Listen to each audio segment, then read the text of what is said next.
All right, let's talk about something you almost definitely have in your house right now, maybe in a drawer or a bathroom cabinet. We're going to do a deep dive on those common painkillers that we all seem to have on hand. Have you ever really stopped to think about it? How does that tiny little pill just make a throbbing headache vanish? It seems kind of like magic, right? We pop them for headaches, muscle aches, you name it. But what's actually going on inside our bodies? Well, it all starts with a little secret that's hiding in plain sight.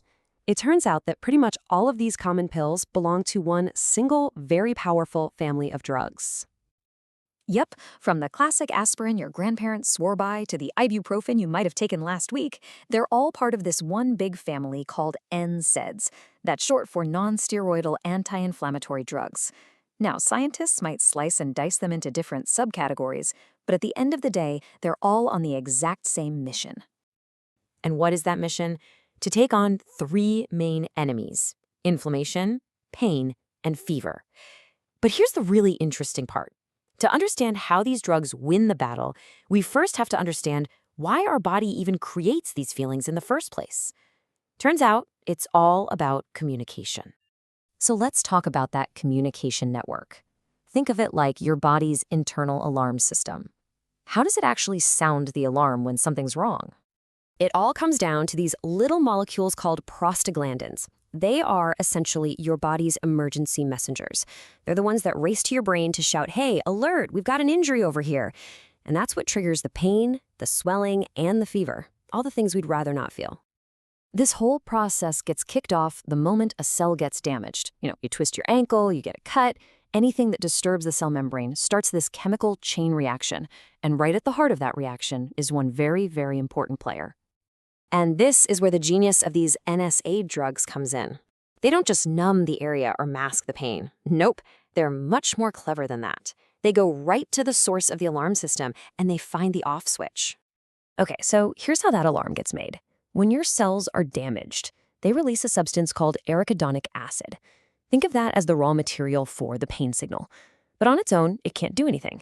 It needs to be converted by a special enzyme called cyclooxygenase, or, much easier to say, COX. Let's stick with that idea. If arachidonic acid is the raw material and those prostaglandins are the finished alarm bells, then the COX enzyme, that's the factory. It's the assembly line that actually builds the pain signals. And here's the magic moment.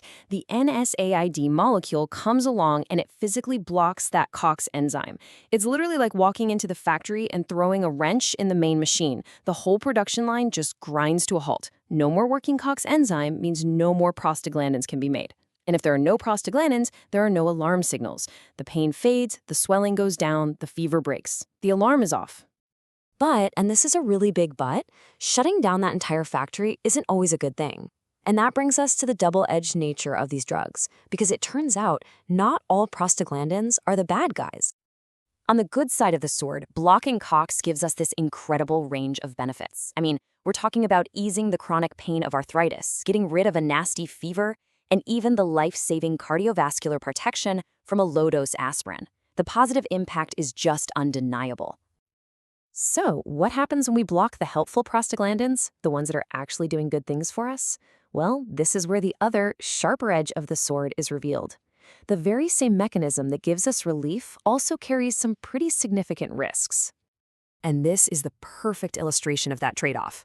While an NSAID is busy reducing inflammation in your joints, it's also reducing the protective layer of mucus that lines your stomach, which can lead to ulcers. And it's the same exact story with blood clotting. Blocking prostaglandins is fantastic for preventing dangerous blood clots, but it also makes it harder for your body to stop bleeding from a simple cut. This is why it's so critical to know the potential downsides. We're talking about everything from an upset stomach all the way to more serious effects on your kidneys, your heart, and your central nervous system. Get this, 3 to 7 days. Just let that sink in for a second. That's how long the anti-clotting effect from a single dose of aspirin can last. This isn't some temporary fix that wears off in a couple of hours. It's a profound, potentially week-long change to your body's chemistry. So, what's the big takeaway from all this? How should we really think about these common drugs that, let's face it, most of us grab without a second thought? Well, the first message is a big one. You've got to handle these with care. In some situations, like during pregnancy, the risks have to be very, very carefully weighed by a doctor. This is absolutely not a decision to be taken lightly. And for everybody, there are some simple rules of thumb. Always try to take them with food to help protect your stomach. Be super aware of how they might interact with other drugs you're taking. And know that for certain conditions, or for kids with a virus, some NSAIDs should be avoided completely. It's all about being responsible. Look, if you remember just 3 things from all this, let it be these. 1. NSAIDs work by shutting down the prostaglandin factory. 2. That shutdown is a classic double-edged sword. It helps, but it can also harm.